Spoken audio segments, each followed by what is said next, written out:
यांनी स्वतःला प्रस्थापित करण्यासाठी लोकशाही विस्थापित करत नेलेली आहे।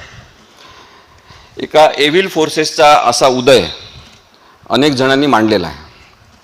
कारण की 1984-85 मध्ये यांचे 2 खासदार निवडून आले होते आणि 2014 मध्ये यांचे जवळपास 282 खासदारांसह यांनी सत्ता संपादन केलेली आहे।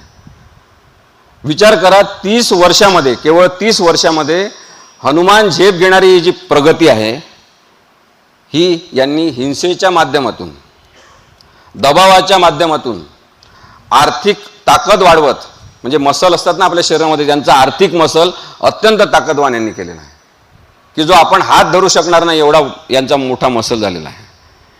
आणि याच्या जोरावर यांनी ही हनुमान झेप जी घेतलेली आहे त्याच्यामध्ये हिंसेचा प्रच्छन्न वापर जो त्यांनी केलेला आहे तो आपण निर्भय बनोच्या माध्यमातून सगळीकडे मांडणं जेव्हा सुरू केलं तेव्हा